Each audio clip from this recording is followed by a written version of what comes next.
झारखंड का भविष्य के लिए आने वाला समय बहुत ही गुरुत्वपूर्ण है, बहुत ही इम्पोर्टेंट है, बहुत ही अहम है।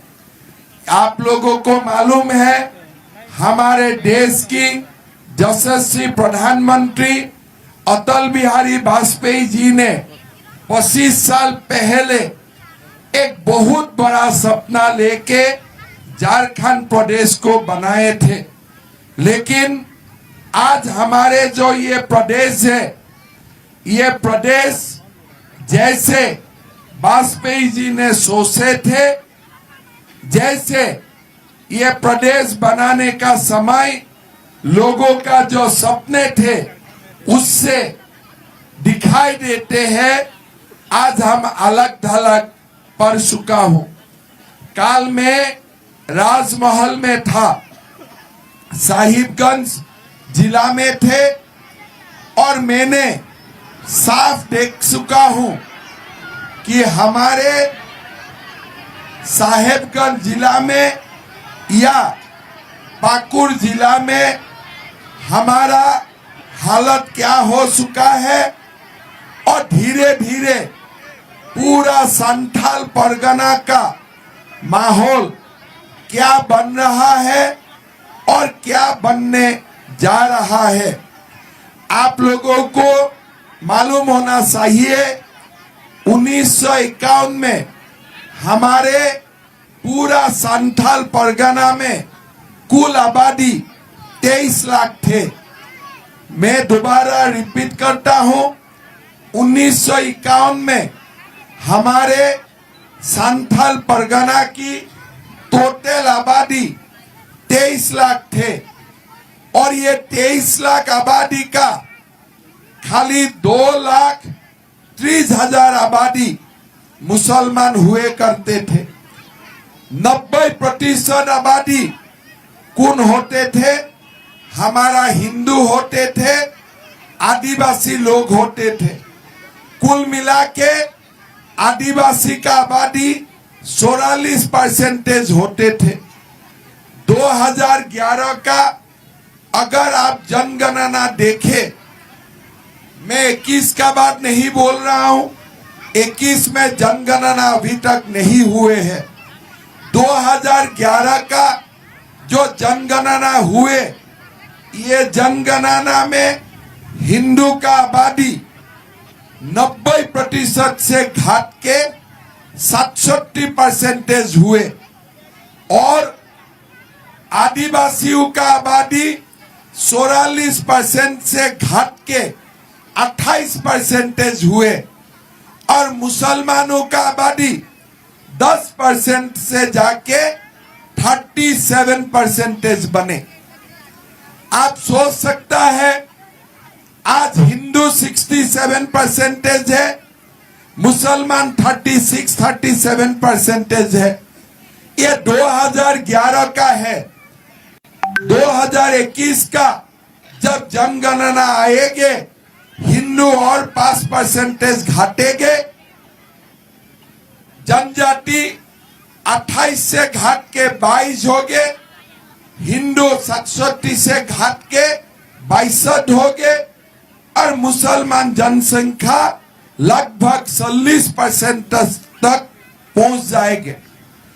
अभी मैं आप लोगों को प्रश्न करना चाहूंगा, ये 9% आबादी अगर 5 से 7 बच्चा भी होते हैं, ये कभी भी 2021 में 40% बन ही नहीं सकता है।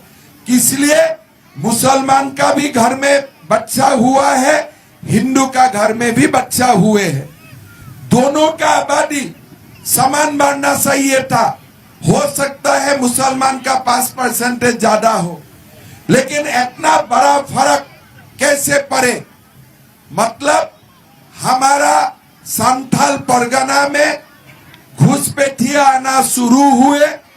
कोई लोग ये मुद्दा को समझने के लिए कोशिश नहीं किया, कोई राजनेता ये समझने के लिए कोशिश नहीं किया ये घर का मुसलमान नहीं है, ये घुसपैठिया है। आते रहा, पाकुर में, साहिबगंज में 35%, 32% आज संख्या बने। उसका इम्पैक्ट क्या हुआ? हमारा जो जेएमएम, पहले ये किसका पार्टी थे? आदिवासी मूलवासियों का पार्टी थे। धीरे धीरे उनको समझने लगा कि मुसलमान का, घुसपैठियों का वोट ज्यादा है, बढ़ रहा है। ये लोग वोट बांटते नहीं हैं, एक ही जगह में वोट डालते हैं और ये लोग एक ही जगह में घुसपैठिया, रास्ता भी नहीं मानते हैं, पानी भी नहीं मानते हैं, कोई इंडस्ट्री भी नहीं मानते हैं। ये लोग अपना संरक्षण के लिए तीर धनुष में वोट डालते हैं, हाथ का पंजा का सिंबल में वोट डालते हैं।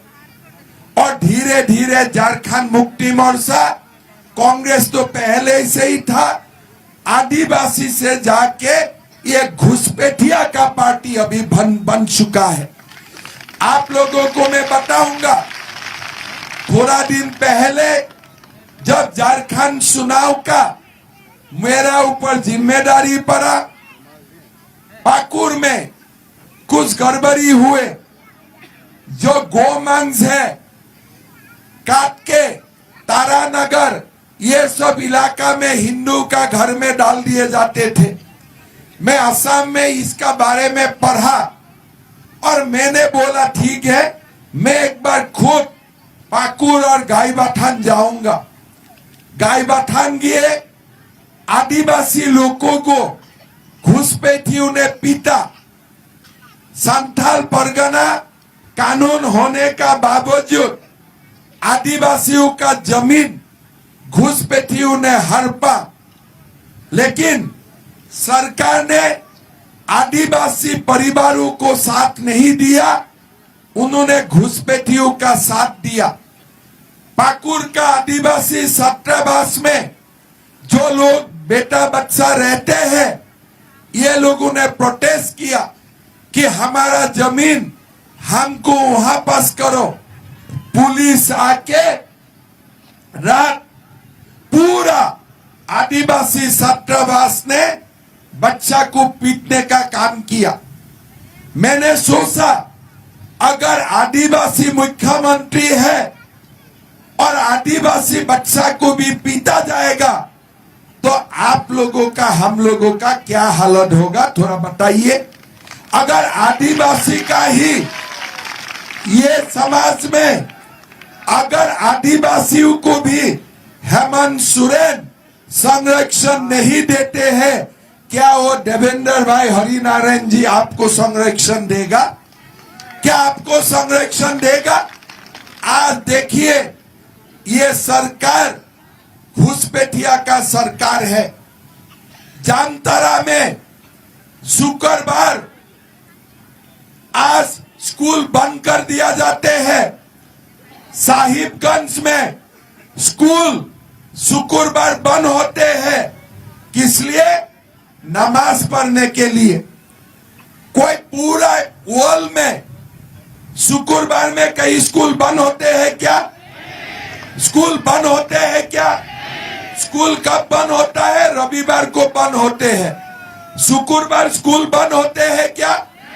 मैं हेमंत सोरेन को पूछना चाहता हूं, अगर आप उनके लिए शुक्रवार को स्कूल बंद करते हो तो हनुमान को पूजा करने के लिए हमारा भी बच्चा को मंगलवार बंद हो, स्कूल को हमारा बच्चा को भी मंगलवार बंद करो। देखिए, हमारा हिंदू, हम कम्युनल नहीं है। ये देश हमारे थे। जब संविधान रचना किया जाते थे, संविधान सभा में सारे लोग हिंदू थे। हम बोल सकते थे कि देश मंगलवार बंद होगा, लेकिन हमने ये नहीं किया। ब्रिटिश का दिन से ही रविवार स्कूल बंद होते हैं। हिंदू हिंदुओं ने मान लिया। लेकिन आज देखिए, हमने बड़ा दिल दिखाया, लेकिन आज क्या हो रहा है? शुक्रवार को आज झारखंड में स्कूल बंद होना शुरू हो चुका है। अगर तुम शुक्रवार को स्कूल बंद कर सकते हो, हमारा में भी दम है, हम भी मंगलवार स्कूल बंद कर सकते हैं। हमें लाचार मत समझो। ये हरिनारायण जी विधायक थे, मंत्री थे। आप लोग सुना होगा, झारखंड विधानसभा में नमाज करने के लिए नमाज का व्यवस्था किए कि जाने का प्रस्ताव थे। अरे हेमंत सोरेन जी, अगर विधानसभा में नमाज होते हैं, हमारा विधायक भी हनुमान चालीसा करेगा। ये भी आप सुन लो, ये भी आप सुन लो। आज आप लोग सोच सकते हो परिवेश कितना बदल चुका है। आज झारखंड में कोई जगह में रामनवमी का जुलूस निकालने नहीं दिया जाते हैं, दुर्गा मां का विसर्जन करने नहीं दिया जाते हैं। अरे भैया, बाबर ने भी कोशिश किया होगा, अर्जुन ने भी कोशिश, औरंगजेब ने भी कोशिश किया होगा ये रामनवमी का जुलूस बंद करने का। वो भी कोशिश किया होगा दुर्गा पूजा को बंद करने का। लेकिन हिंदू ने कभी हमारा धर्म और हमारा संस्कृति को उनका हाथ में हवाला नहीं किया। हमने जय श्री राम, हमने वही काम करते रहा जो हमें करने का इजाजत थे। हेमंत सोरेन जी, आप औरंगजेब से बड़ा नहीं है, आप बाबर से बड़ा नहीं है। ये आलमगीर आलम और इरफान अंसारी औरंगजेब से बड़ा नहीं है। आपको गंगा मैया में हम लोग डाल देगा, लेकिन रामनवमी का जुलूस निकालते रहेगा। जय जय श्री राम। बहुत ज्यादा मैला हो गया है गंगा मां में। एक बार इरफान अंसारी, आलमगीर आलम सबको सर्विसिंग करने का जरूरत है कि नहीं? जय जय श्री राम। पाप का बोझ ज्यादा हो गया है कि नहीं हो गया है? हो गया है। आप बताइए, पाप का बोझ ज्यादा हो गया है कि नहीं हो गया है? ये लोगों को एक बार सर्विसिंग करना जरूरत है कि नहीं? इसीलिए भाई और बहनों, देवेंद्र जी को वोट दीजिए, एकदम सर्विसिंग हो जाएगा। एकदम वोट दीजिए देवेंद्र जी को, देवेंद्र कुंवर जी को। एक बार सीधा सर्विसिंग कर दीजिए, ये लोगों को सीधा सर्विसिंग कर दीजिए। भाई और बहनों, ये लोगों का बात देखो। आप पेपर में पढ़ते हो रामनवमी का प्रोसेशन नहीं निकालते हैं, लेकिन मुहर्रम का प्रोसेशन बंद होता है क्या? मुहर्रम का प्रोसेशन में ये डंडिया खेलने का चक्कर में हिंदू का दुकान का ऊपर, हिंदू का ऊपर भी अत्याचार होते हैं कि नहीं होते हैं? ये देश किसका है? ये देश किसका है? अरे हमारा देश में हमें ही डंडा खाना है क्या? हमें ही डंडा खाना है क्या? आप लोग सोच लीजिए, ये लोग इतना बड़ा कैसे हुए? एक बार सोच लीजिए, मैं दो बार ही बोलूंगा। ये लोग इतना बड़ा कैसे हुए? बड़ा नहीं है ये लोग। ये लोग कुछ नहीं जानता है, दरपुक है, कुछ नहीं कर पाते हैं, जो देश विरोधिया है। लेकिन कैसे वो लोग आज यहां तक पहुंचा, किसलिए हम लोग बांटे होते हैं। हमारा समाज बांटते हैं, किसी को 2 वोट, किसी को 10 वोट, हम लोग बांटते हो और ये लोग एक जगह में ही वोट डालते हैं। ये ये लोग समझते हैं कि हमें एक रहना है, लेकिन हम लोग बच जाता हूं। किसी को देवेंद्र जी को पसंद है, किसी को हरिनारायण जी को पसंद है, किसी को बादल पत्रलेख पसंद है, किसी को और पसंद है। हम बांटेगा, लेकिन घुसपैठिया खाली बादल पत्रलेख को ही वोट डालेगा, उधर उधर नहीं करेगा। मैं ठीक बोला हूं कि नहीं बोला हूं? ठीक बोला हूं कि नहीं बोला हूं? इसीलिए भाइयों, हमें अगर सेफ रहना है तो हम एक रहना पड़ेगा। हमें अगर सेफ रहना होगा तो हमको एक रहने का सीखना पड़ेगा। भाई और बहनों, बार बार आएंगे, मोदी जी आरक्षण बंद करेगा। कोई दिन आएगा, ये विधायक हमारे पानी नहीं दिया, रास्ता नहीं दिया। अरे मोदी जी 25 साल गुजरात में मुख्यमंत्री रहा, देश में 11 साल प्रधानमंत्री रहा। क्या उन्होंने आरक्षण कोई स्टेट में भी बंद किया है क्या?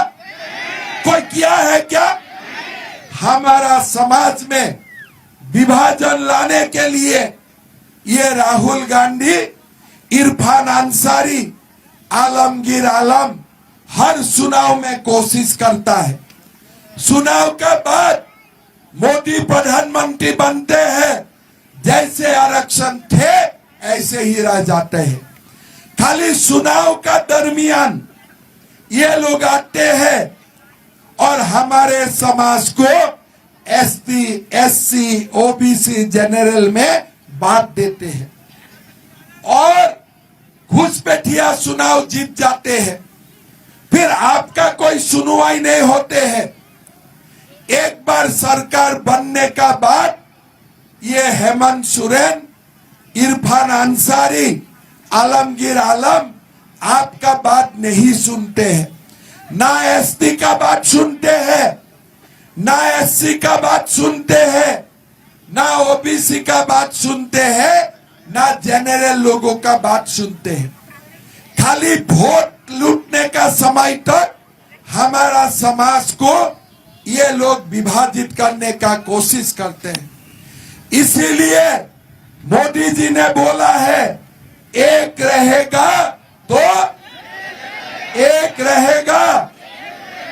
आज ये लोगों ने क्या किया है? हमारा जमीन को लूट रहा है, हमारा बेटियों को शादी विवाह का नाटक कर रहा है और हमारा रोटी को भी छीन रहा है।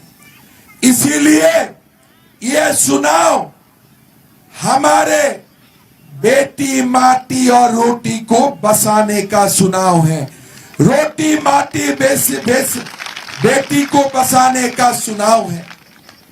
ये घुसपैठिया हमारा बेटियों को शादी करते हैं, घर में 2-2, 3-3 शादी पहले ही होते हैं और यहाँ शादी करके जमीन हड़प लेते हैं, कमाई हड़प लेते हैं, पंचायत का मुखिया का पद भी ले लेते हैं। मैं झूठ बोला हूं क्या? मैं झूठ बोला हूं क्या? इसीलिए हमने ये वादा किया हो, इस बार हमारा सरकार बनेगा, अगर कोई आदिवासियों का बेटी घुसपैठियों से शादी होगा, उसका बेटा बेटी को हम आदिवासी सर्टिफिकेट नहीं देने वाला है, नहीं देने वाला है। कोई मुखिया का चुनाव नहीं लड़ेगा। भाई और बहनों, सरकार बनेगा, ये घुसपैठियों को चुन चुन के हमें बाहर निकालूंगा, ये भी हमारा वादा है। भाई और बहनों, हमारे समाज को बसाना है। एक बार 50-50 हो जाएगा ना, हम टिक नहीं पाएंगे।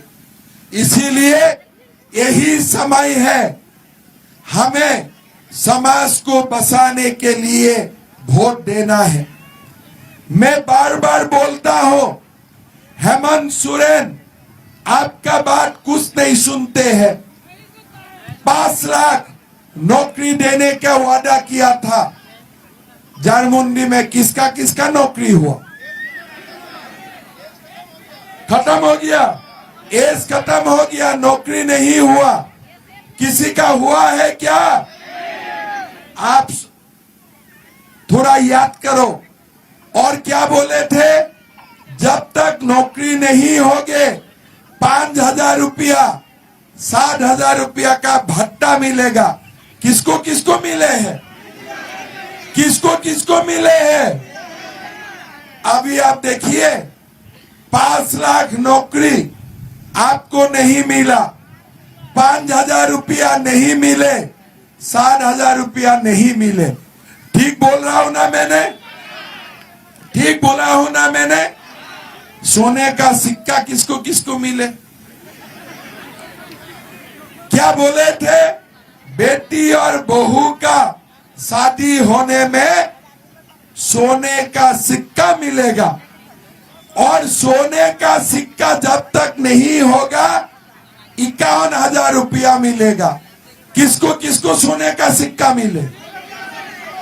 किसी को मिले? किसी को मिले? ये सारे सोने का सिक्का आलमगीर आलम खा गया। पूरा पूरा सोने का सिक्का आलमगीर आलम खा गया। भाइयों और बहनों, सोने का सिक्का नहीं मिले, फिर क्या बोले कि हम अबुआ आवास देऊंगा। अबुआ आवास मिलने के लिए बाबुआ को कितना रुपया देना पड़ता है? 40,000 30,000 कितना रुपया देना पड़ता है? कितना रुपया देना पड़ते हैं? कितना? 30,000 40,000 ये हो गया। फिर अबुआ आवास आए, लेकिन अबुआ आवास बनाने के लिए बालू चाहिए कि नहीं चाहिए? बालू है क्या? बालू है क्या? अभी कल्पना सोरेन को पूछिए, मैं कैसे अबुआ आवास बनाऊं? बालू ही नहीं है। अरे बिना बालू का आवास बन सकता है क्या? उसी को ही पूछना पड़ेगा क्या टेक्नोलॉजी है बिना बालू का भी आवास बनने का। भाई और बहनों, क्या बोलते हैं? हम मैया का सम्मान कर दिया। मैं मैया को पूछना चाहूंगा, अगर घर में लिखने पढ़ने का बाद भी अपना बेटा को रोजगार नहीं मिलते हैं, कोई मां शांति में सो सकता है क्या? कोई मां शांति में सो सकता है क्या? अरे मैंने मेरा बेटा को पढ़ाया, मेरा बेटा को लिखाया, ग्रेजुएशन पास करवाया, नौकरी नहीं है, कोई मां का सम्मान हो सकता है क्या? अगर ये 5 लाख नौकरी होते थे, कम से कम 5 लाख मां शांति से सो सकता है, रात शांति में सो सकते थे। कुछ नहीं हुए। और क्या बोलते हैं? हमने 1,000 रुपया दिया, 4 साल 7 महीना सरकार चले, 1,000 नहीं आए। जब जाने का समय हुआ नैया पार होने के लिए 1,000 रुपया, लेकिन वो भी सीधा नहीं है, ये बहुत तेज दिमाग का है। 6 महीना से बुजुर्ग का पेंशन मिल रहा है क्या? विधवा का पेंशन मिल रहा है क्या? दिव्यांगजन को पेंशन मिल रहा है क्या? घर में सास और ससुर का पेंशन बंद कर दिया और बहू को मैया सम्मान दे रहा है। वही पैसा से घर में सास और बहू का बीच में झगड़ा लगा दिया। ठीक बोला हूं कि नहीं बोला हूं? आपका ही पैसा है। आप जो पेंशन मिल रहे थे, वही पेंशन को कल्पना मैया ने मैया सम्मान का नाम दे दिया और बुजुर्ग का पैसा काट किया। चुनाव का बाद 6 महीना मैया देगा, 6 महीना पेंशन देगा, म्यूजिकल शेयर चलते रहेगा सास और बहू का बीच में। भाई और बहनों, बीजेपी सरकार आएगे, हम बुजुर्ग को 2500 रुपया का पेंशन करेगा और माँ का बैंक अकाउंट में 2100 रुपया डालने का काम करेगा। बुजुर्ग को 2500, गोगो दीदी 2100, सास और बहू दोनों का अकाउंट में 10 तारीख पैसा आएगा, 11 तारीख दोनों एक साथ बाजार जाएगा। कोई सास और बहू का झगड़ा नहीं होगा। ठीक बोल रहा हूं कि नहीं बोल रहा हूं? अभी और एक मजाक का बात बोलता हूं। पहले चुनाव हुए बरकट्ठा हजारीबाग, मैं बरकट्ठा में किए मीटिंग करके हेलीकॉप्टर शूट किए। मैं बोला ठीक है, गाड़ी से आता हूं। गाड़ी में आए, एक माँ को मैंने देखा, एक झोला लेके जा रहा है। झोला का ऊपर हेमंत सोरेन का फोटो है। आपका घर में भी है ना ऐसा झोला? किसका किसका घर में है? हाथ उठाइए तो। बाप रे। तब मैंने ड्राइवर को पूछे, अरे बेकार का कस कर रहा हूं, या तो बीजेपी आने वाला नहीं है। बोले क्यों? मैं बोला हाथ में हेमंत सोरेन का झोले, वो तो हमको वोट नहीं देंगे। मेरा ड्राइवर में बोले सर आप खुद ही पूछ लो। तो मैंने गाड़ी रुकाया, माँ को जाके पूछा, माँ तबीयत कैसा है, खबर कैसा है, वोट किसको देगा? बोला बीजेपी को देगा। तो हमारा तो दिमाग शक्कर खा गया। अरे झोला हेमंत सोरेन का, वोट देगा बीजेपी को।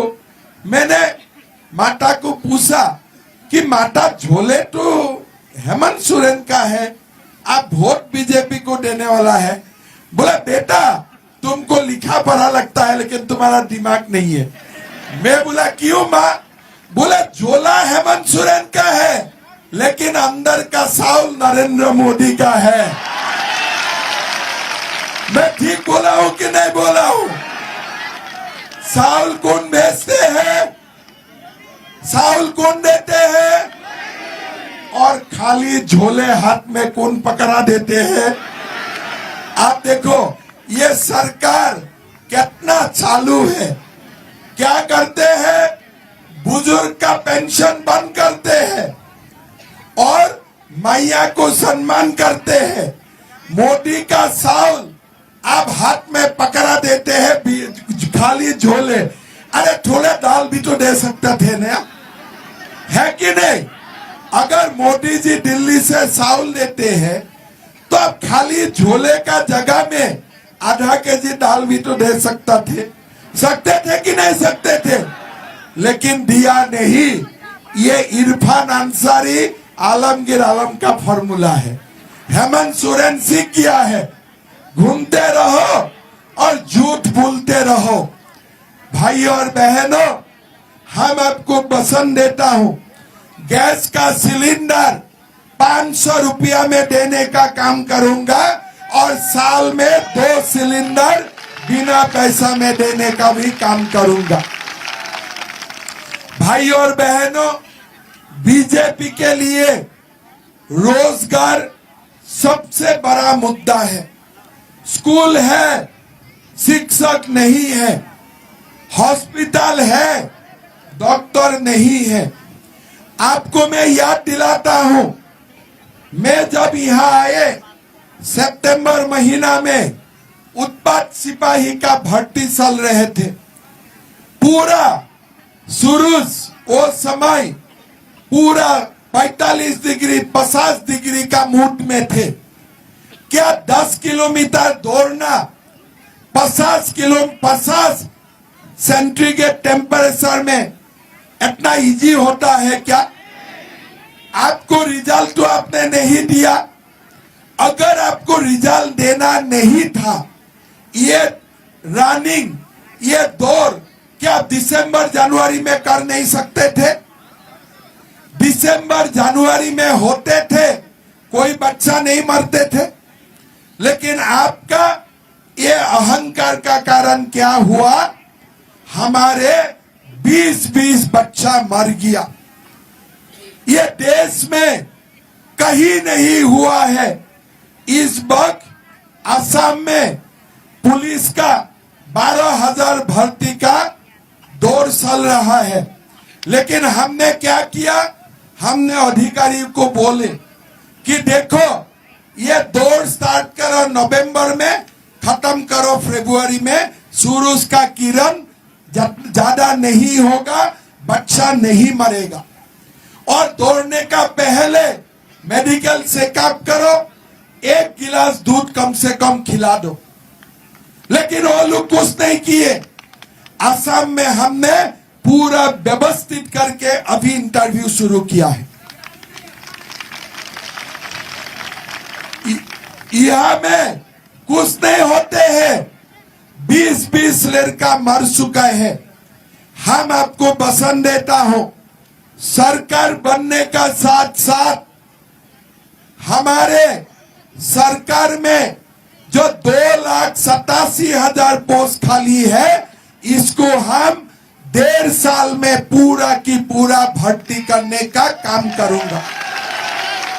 भाई और बहनों, मैं आपको पसंद देता हूं, ये जो नौकरी होगा ना, बिना खर्चे बिना पर्ची से गरीब का बेटा को नौकरी मिलेगा, ये भी मैं वादा करना चाहूंगा। भाई और बहनों, ये सीजीएल का एग्जाम क्या गरीब माँ बेटा 30 लाख रुपया दे सकता है? दे सकता है? ये लोग बार बार परीक्षा करते हैं और बार बार क्वेश्चन पेपर लीक कर देते हैं। कितना रुपया में लीक करता है? 30 लाख, 40 लाख। क्या आप लोग दे सकता है? इतना दे सकता है? इसीलिए हम आपको पसंद देता हूं। जो लोग ये सीजीएल एग्जाम का घोटाला किया है ना, सरकार बनने का बाद ये लोगों को जेल नहीं, मार मार के जेल का अंदर करूंगा। मार मार के जेल का अंदर करूंगा। खाली जेल भराने से भैया कुछ नहीं होते हैं। थोड़ा सा ट्रीटमेंट, प्यार मोहब्बत करना पड़ता है। करना पड़ता है कि नहीं पड़ता है? थोड़ा प्यार मोहब्बत से जेल जाते हैं ना, तब जाके सीधा होगा। गरीबों का खून सोचने का काम आगे जाके नहीं करेगा। भाई और बहनों, मैं आपको एक कहानी बताता हूं। कहानी नहीं, ये आप गूगल करने से भी मिल जाएगा। मैं असम का मुख्यमंत्री बना। 10 दिन का बाद मेरा पास एक अधिकारी आए, एक फाइल लेके। क्या है फाइल में? बोले मद्रासा स्कूलों का शिक्षक का तनख्वाह देना है, सब आपका एक दस्तखत चाहिए। मैं बोला मद्रासा में क्या होते हैं? क्या होता है भैया? बोले साहब मुल्ला बनते हैं। मैं बोला तुमको मुल्ला बनाना है कि डॉक्टर इंजीनियर बनाना है? बोले साहब क्या करूं, ये तो सली आ रहा है। मैं बोला आज ही जाके मद्रासा का दुकान बंद कर दो। 600 मद्रासा हम एक ही हस्ताक्षर में बंद कर दिया। ये लोग आके मुझको बोले कि साहब बहुत गड़बड़ी होगा। मैं बोला सोच बोलो ये लोगों को, मैं भी मेरा माँ का दूध पी के ही जन्म हुआ हूं। अगर वो लोग हल्ला कर सकता है, मैं भी उसको ट्रीटमेंट देना जानता हूं। कुछ नहीं हुआ। चुपचाप असम में 607 मद्रासा बंद हो गया, खत्म। अभी क्या हुए? मैं हुसैनाबाद किए थे। मैंने पूछा कि भाई ये हुसैनाबाद किसका नाम में हुए हैं? कोई महापुरुष थे क्या? बोले साहब नहीं जानता हूं। मैं बोला मैं झारखंड आए सिद्धू कानू का बारे में सीखा, शान भैरव का बारे में सीखा, फूलू जानू का बारे में सीखा, मैंने बिरसा मुंडा का बारे में सीखा, शेख भिखारी का बारे में सीखा, पीताम्बर नीलांबर का बारे में सीखा, जाट्रा भगत का बारे में सीखे। ये हुसैन कौन सा है, ये कहां से आए थोड़ा बताओ। बोले मालूम नहीं है। मैंने बोला सरकार आएगा, हुसैनाबाद का नाम को चेंज करके हमारे सिद्धू कानू, बिरसा मुंडा, हमारे जाट्रा भगत किसी का नाम में हम लोग कर देगा। उन्होंने क्या बोला, मेरा ऊपर जाके केस डाले कोर्ट में। मैं बोला यार भाई क्यों केसेस डालते हो, हम भी हमारा माँ का दूध पी के जन्म लिया हो, कोई तुम बाल बाका नहीं कर पाऊंगा। सरकार बनेगा, नाम को भी हम चेंज करके रख देगा, जो करना है कर लो, हमें कुछ फर्क नहीं पड़ेगा। भाइयों और बहनों, जब हम एक रहते हो ना, कुछ नहीं होते। 500 साल बाबरी मस्जिद रहे, हिंदू समाज एक हुए, हमें बाबरी मस्जिद को उखाड़ फेंका, राम मंदिर बनाया। बनाया कि नहीं बनाया, बनाया कि नहीं बनाया है। अगर 500 साल का बाद भी हमने, हिंदू ने गुलामी नहीं पसंद किया, क्या आज झारखंड आलमगीर आलम और इरफान अंसारी का गुलाम स्वीकार करेगा? क्या गुलामी स्वीकार करेगा? क्या स्वीकार करेगा? भाइयों और बहनों, लास्ट टाइम देवेंद्र कुंवर जी थोड़ी ही वोट से हारे थे, है ना? कितना वोट से हारे थे? 2900 वोट से हारे थे। मैं और निशिकांत जी हरिनारायण जी का घर में गया। हरिनारायण जी, हमारा समय हो चुका है एक होने का, हिंदू को एक रहने का समय हो गया है, झारखंडी को एक रहने का समय हो गया है। चुनाव में आप देवेंद्र जी को इस बार सपोर्ट करें, हम आपका साथ खड़ा रहेगा। आज खोला दिल लेके हरिनारायण जी देवेंद्र जी को सपोर्ट कर रहा है। हरिनारायण जी के लिए एक बड़ा तालियां लगाइए। पूरा बड़ा दिल दिखाया कि नहीं दिखाया? हरिनारायण जी ने बड़ा दिल दिखाया कि नहीं दिखाया? ये किसके लिए दिखाया? उनके लिए नहीं, हमारा समाज एक रहे, इसके लिए उन्होंने बड़ा दिल दिखाया, उसके लिए उन्होंने बड़ा दिल दिखाया। और ऐसे ही मैं बुलाऊंगा हरिनारायण जी रही, एक साथ अगर आप और मैं सब बड़ा दिल दिखाऊंगा तो बादल पत्र लेक का भी सर्विसिंग हो जाएगा कि नहीं जाएगा? बोलिए, हो जाएगा कि नहीं जाएगा? बोलिए। लेकिन बांटेगा तो कुछ नहीं होगा। अगर बांटेगा तो इरफान अंसारी और आलमगीर आलम का गुलाम बन के रह जाएगा। बांटना है क्या? बांटना है क्या? नहीं है ना? सब एक साथ वोट देना है ना? जीतेगा ना देवेंद्र जी? कितना वोट से जीतेंगे? लास्ट टाइम 2900 वोट से हारे थे, इस बार 29,000 वोट से जिताऊंगा। जिताऊंगा कि नहीं जिताऊंगा? आगे बोलो, जिताऊंगा कि नहीं जिताऊंगा? जिताऊंगा, पूरा पक्का। बाबा बासुकीनाथ हमें आशीर्वाद देगा। गुलामी खत्म करना है, खत्म करना है गुलामी को, खत्म करना है ना सबको मिलके। पूरा सरकार आ रहा है और हमें मिलके ये गुलामी को बंद करूंगा।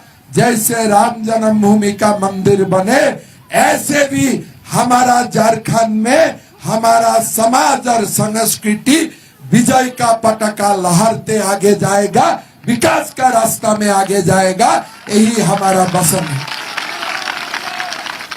भाई और बहनों, पूरा सब लोग कोई घर का बाहर भी है, सबको बुलाइए।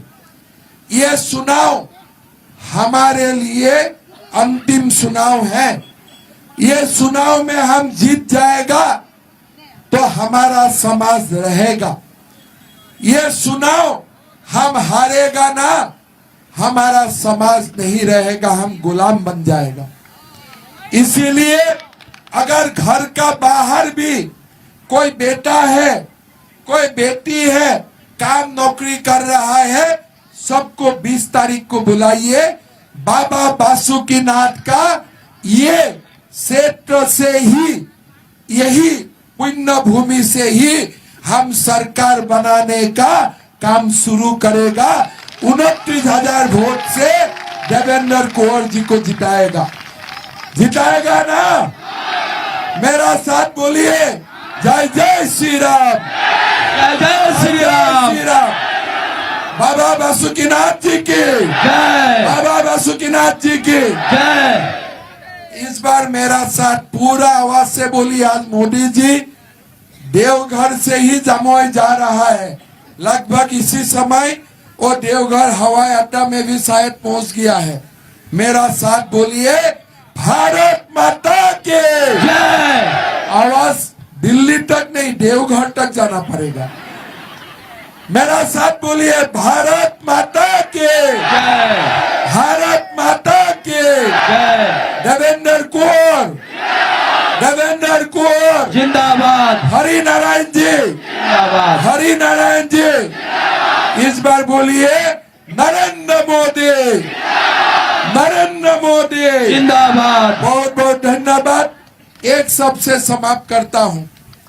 मैंने 4 महीना झारखंड में रहा, फिर असम लौटना पड़ेगा, लेकिन 4 महीना में मैं एक ही चीज देखा। हेमंत सोरेन कल्पना जी का बात बोलते हैं और कल्पना जी बोलते हैं एक ही नारा, हेमंत द्वारा। बस कल्पना जी हेमंत का बारे में, हेमंत जी कल्पना का बारे में, ये लोग एक दूसरे के लिए सिनेमा का शूटिंग कर रहे हैं। हम है ना, गरीब का बात नहीं बोलते हैं। एक ही नारा, झारखंड दोबारा नहीं, एक ही नारा, जुबा दोबारा नहीं, एक ही नारा, गरीब दोबारा नहीं, एक ही नारा, आदिवासी दोबारा नहीं, एक ही नारा, हेमंत दोबारा। है ना? इसीलिए हमारा भी एक ही नारा, जय जय श्री राम, जय जय श्री राम, श्री राम, जय जय श्री राम, जय जय श्री राम। धन्यवाद। जय हिंद, वंदे मातरम।